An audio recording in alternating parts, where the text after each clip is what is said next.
জাতিসংঘের মানবাধিকার high commissioner জনাব ভলকার তুর্ক গতকাল ছোটোখাটো একটা বোমাই ফাটিয়েছেন বলা যায়। আমাদের গণঅভ্যুত্থানের যে ইতিহাস আমরা লিখতে থাকবো সারা জীবন, তার মধ্যে একটা খুব গুরুত্বপূর্ণ কম্পোনেন্ট তিনি আমাদের সামনে এনে হাজির করেছেন। সেটা হচ্ছে আমাদের সেনাবাহিনী ঠিক কেন শেখ হাসিনার পক্ষ ত্যাগ করেছে। আমি বলছি না তাতে যে ন্যারেটিভ আমাদের সামনে ছিল সেটা মিথ্যা হয়ে যায়, কিন্তু একটা নতুন ডাইমেনশন যোগ হয়েছে। আমি ভলকার তুর্কের উনি একটা ইন্টারভিউ দিয়েছেন, সেই ইন্টারভিউর একটা অংশ পড়ছি। বাংলাদেশের প্রায় সকল পত্রিকা এটাকে পাবলিশ করেছে। সেখানে গাজা, সুদান, ইউক্রেন সহ বিভিন্ন দেশের পরিস্থিতি তুলে ধরেন স্টিফেন সাকার, দ্য ইন্টারভিউয়ার। এসব পরিস্থিতি সমাধানে জাতিসংঘকে ক্ষমতাহীন বলে মনে হচ্ছে বলে মন্তব্য করেন তিনি। এর জবাবে উদাহরণ হিসেবে বাংলাদেশের প্রসঙ্গ উল্লেখ করেন ভলকার তুর্ক। মানে ব্যাপারটা হচ্ছে জাতিসংঘ বিভিন্ন জায়গায় ব্যর্থ হচ্ছে, সেটা তাকে দেখানোর যখন চেষ্টা হলো, তখন তুর্ক বলছেন বাংলাদেশকে নিয়ে এসছেন। মানে এটা কথা প্রসঙ্গে এসছে, উনি যে আসলে ঠিক উনি চ্যালেঞ্জড হয়ে আসলে কথাটা বলেছেন, এটা আসলে ওপেনলি এভাবে আর বলা হয়নি। তিনি বলছেন, আমি গত বছরের বাংলাদেশের উদাহরণ দিচ্ছি। আপনি জানেন জুলাই আগস্টে সেখানে ছাত্রদের ব্যাপক বিক্ষোভ হয়। শেখ হাসিনার সামল সে সময় ছাত্রদের উল্লেখ করছেন যেখানে ব্যাপক দমন পীড়ন চলছে। তারপর বলছেন তাদের জন্য বড় আশার জায়গা ছিল আসলে আমরা কি বলি, আমরা কি করতে পারি, এবং আমরা ওই পরিস্থিতির উপর আলোকপাত করি। আমরা প্রকৃতপক্ষে সেনাবাহিনীকে সতর্ক করি, যদি তারা এতে জড়িত হয় এর অর্থ দাঁড়াবে তারা হয়তো আর শান্তিরক্ষী পাঠানোর দেশ থাকতে পারবে না। ফলে আমরা পরিবর্তন দেখলাম। ভলকার তুর্ক স্পষ্টভাবে দাবি করছেন যে তার এই হুমকি, এটা হুমকি আসলে, এটা ভদ্র ভাষায় বলা হয়েছে। সেনাবাহিনীকে কী ভাষায় বলা হয়েছিল জানি না, কিন্তু বলাটা একদম স্পষ্টভাবেই হুমকি যে তোমরা যদি শেখ হাসিনার পক্ষ হয়ে এই নিরীহ জনগণের উপরে হত্যাকাণ্ড চালাও, গুলি চালাও, তাহলে তোমরা আর সৈন্য পাঠাতে পারবে না। মুহূর্তে আমাদের নিশ্চয়ই মনে পড়ে গেছে 1/11 সময় একই ধরনের একটা আলাপ সামনে এসেছিল। সেই ক্ষেত্রে একটা চিঠি, এবং এইরকম কোনো দায়িত্বশীল মানুষের পক্ষ থেকে এটা আমরা শুনিনি। বলা হয় যে একটা ফেক চিঠি, সেই চিঠিটাও জেনুইন ছিল না বলে এই আলাপ আছে, এবং মোটামুটি প্রতিষ্ঠিত সত্য। একটা ফেক ফ্যাক্স দেখিয়ে বলা হয় যে সরকার মানে 1/11 যদি ওই সরকারটা তৈরি না হয়, তাহলে মানে যেভাবে আগের সরকারটা ছিল সে সময় একটা কাগজে কলমে তত্ত্বাবধায়ক সরকার ছিল, সেটা ভেঙে নতুন সরকার যদি তৈরি না হয়, তাহলে সেনাবাহিনীর সদস্যরা আর জাতিসংঘ শান্তিরক্ষী বাহিনীতে যেতে পারবে না। এরকম একটা ফেক চিঠি দেওয়া হয়েছিল, এবং তাতেই কাজ হয়েছিল বলা হয়। এবারকারটা ফেক বলতে পারছি না, কারণ অত্যন্ত দায়িত্বশীল পদে থাকা অত্যন্ত দায়িত্বশীল একজন মানুষ এটা বলেছেন। একটা কথা আমাদের একটু মনে রাখা দরকার যে এই ধরনের পদক্ষেপ যদি জাতিসংঘ নেয়, এটা মানে সেনাবাহিনীতে এটাই যথেষ্টের বেশি কারণ সেনাবাহিনীকে নিষ্ক্রিয় করার জন্য। কারণ শুধু অফিসারদের কথা বলছি না, ওখানে সেনা সদস্য যারা আছেন, সোলজার যারা আছেন, তাদেরও খুবই বৈধ একটা চমৎকার উপার্জনের পথ। আমি রাষ্ট্রের কথা বাদ দিই, দেশের জন্য তারা বৈদেশিক মুদ্রা অর্জন করেন। এটা শুধুমাত্র যে তারা নিজেরা যাচ্ছেন তার কম্পেনসেশন তা না, আমরা প্রচুর সামরিক যান বা অন্যান্য যানবাহন যা যা নিয়ে যাই সেগুলো ভাড়াও পাই আমরা প্রচুর। আমাদের এই যে এপিসিগুলো পৃথিবীর সবচেয়ে বেশি, মানে আমাদের সেনাবাহিনী এত বড় না, কিন্তু পৃথিবীর সবচেয়ে বেশি এপিসি থাকা দেশগুলোর মধ্যে একটা আমরা। এবং আমরা শেখ হাসিনার সময় ইউএন লেখা এপিসি মাঠে থাকা নিয়ে তো অনেক কথা হয়েছে, নিশ্চয়ই আমাদের মনে আছে। ওগুলো আসলে মিশনে থেকে ফিরে এসছে হয়তো, তো ওগুলো রং চেঞ্জ করা হয়নি তখনও।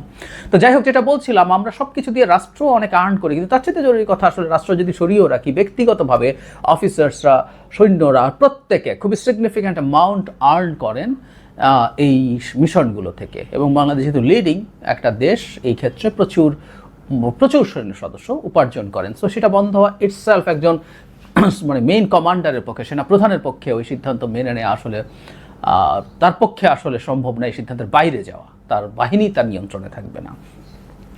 তাহলে এটাই প্রধান কারণ হিসাবে কেউ বলতেই পারেন। এখন আমি একটা অল্টারনেটিভ যে ন্যারেটিভটা আমাদের ছিল সেটা কি মিথ্যা? উত্তর হচ্ছে সেটাও মিথ্যা না। এটা সত্য যে সেনাবাহিনী, এতে আমরা আমাদের সেনাবাহিনীর মধ্য বা নিম্ন পর্যায়ের, আমি উপরের টপ পর্যায়কে খুব বেশি আসলে মানে ধর্তব্যে আনি না, কারণ এই পারসেপশন আছে, এবং এটা যৌক্তিকভাবেই মনে করি সেনাবাহিনীর একটা পর্যায়ের পর থেকে উপরের দিকে শেখ হাসিনা জাস্ট খুঁজে খুঁজে তার অতি অনুগত লোকজনকেই প্রমোশন দিয়ে তুলেছেন। আমাদের সেনাবাহিনীকেও ধ্বংস করে ফেলা হয়েছে বেসামরিক প্রশাসনের মতো দলীয়করণ করতে গিয়ে, শুধুমাত্র তার ক্ষমতাকে যাতে চ্যালেঞ্জ করা না হয় সেটা নিশ্চিত করতে। তো ফলে আমি উপরের দিকটাকে বাদ দিয়ে এভাবে বলি, কারণ ওই অভ্যুত্থানের সময় আমাদের মনে আছে নিশ্চয়ই আমাদের সেনাপ্রধান বিভিন্ন পর্যায়ের সেনা সদস্যদেরকে নিয়ে একটা বড় সভা করেছিলেন, এবং সেখানে রাইটলি ওখানে প্রেজেন্ট থাকা অনেকে, যাদের সাথে আমাদেরও প্রচুর অনেক মানুষের যোগাযোগ আছে, তারা রাইটলি জানিয়েছেন সেখানে সেনাবাহিনী অ্যাজ এ হোল শেখ হাসিনার পক্ষে আসলে আর ওভাবে দাঁড়িয়ে জনগণকে হত্যার জায়গায় যেতে চায়নি। এই চাপটা তীব্র ছিল, সুতরাং সেনাপ্রধান চাইলেও শেখ হাসিনার পক্ষে দাঁড়াতে পারতেন আমার মনে হয় না। বা শেখ হাসিনা তাত্ত্বিকভাবে ধরে নিচ্ছি মুহূর্তে জনাব ওয়াকারুজ্জামানকে সরিয়ে আরেকজন জেনারেলকে যদি সেনাপ্রধান বানিয়েও দিতেন, তার আরও অনুগত হোক, তার সেনাবাহিনীর উপরে সেই কমান্ড রাখা এবং তাদেরকে দিয়ে জনগণকে গুলি করে শত শত হাজার হাজার মানুষ হত্যা করানো সম্ভব ছিল বলে আমার মনে হয় না। আর যদি সেটা কেউ করতেও যেত, আমি মনে করি শেখ হাসিনার আসলে পতন ঠেকানো যেত না। এটা রাইটলি আমাদের সেনাবাহিনীর বিভিন্ন পর্যায়ের লোকজন বুঝেছিল। হত্যার সংখ্যা বাড়ানো যেতে পারে, মানুষ খুনের সংখ্যা বাড়ানো যেতে পারে। সো রাইটলি সেনাবাহিনী এই ক্রান্তি লগ্নে শেষ পর্যন্ত তারা শেখ হাসিনার পক্ষে না দাঁড়িয়ে সরে এসেছেন। এবং আমি বিশ্বাস করি জাতিসংঘের এই পদক্ষেপ ঘোষণা না হলেও এই ঘটনাটা ঘটতো। এটা ঠেকানোর আসলে কোনো সুযোগ ছিল না, কারণ আবারও বলছি, মধ্য থেকে নিম্ন পর্যায় পর্যন্ত সেনাবাহিনীর সদস্যরা এই সিদ্ধান্তের বিপক্ষে দাঁড়িয়েছিলেন খুব কঠোরভাবে।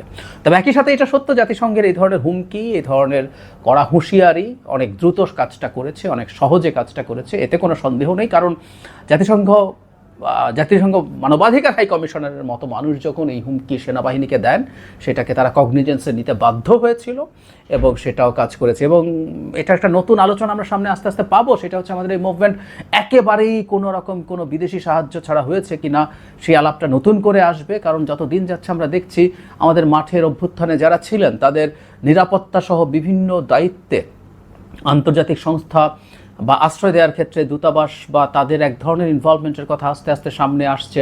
জাতিসংঘের মতো গ্লোবাল প্রতিষ্ঠান এখানে দায়িত্ব পালন করেছে, খুবই সিগনিফিক্যান্ট রোল প্লে করেছে।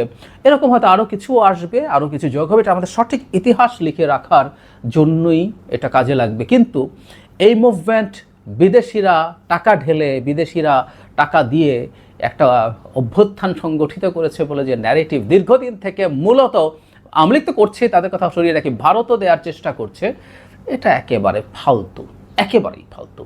এই ধরনের কিছু কিছু কাজ যেগুলো ক্যাটালিস্টের মতো কাজ করেছে, ওটুকুই। এই ঘটনাটা আমরা ঘটিয়েছি, এই দেশের জনগণ ঘটিয়েছে, এটা নিয়ে কোনো রকম কোনো কনফিউশনের কিছু নেই। এইরকম একটা ঘটনা, আরেকটা ঘটনা, আরও দু চারটা ঘটনা যুক্ত হতেই পারে। আমরা আবারও বলছি, এগুলো আমরা প্রকাশিত হোক বলেই আমরা চাই। আমরা একটা সঠিক ইতিহাস এই গণ অভ্যুত্থানের লিখতে চাই। তো সেই সবের জন্যই এটা লাগবে, এটা ইতিহাসের পার্ট হিসাবে। কোনো ইতিহাসকে আমাদের ভালো লাগুক খারাপ লাগুক আমরা লুকোতে চাই না, সেটা আসুক। কিন্তু সব কিছুর পরও with some help from different parts of the world, এটা আমাদেরই গণ অভ্যুত্থান, এটা আমরাই ঘটিয়েছি। এবং এমন একটা সময় ঘটিয়েছি যখন দীর্ঘদিন শেখ হাসিনাকে চাপ দেয়া আমেরিকাও কার্যত সরে গিয়েছিল ভারতের পাল্টা চাপের ফলে। সেই জায়গায় দাঁড়িয়ে এই দেশের জনগণ এই ঘটনা ঘটিয়েছে। তাতে এই সত্যের কোনো এদিক সেদিক আসলে হয় না।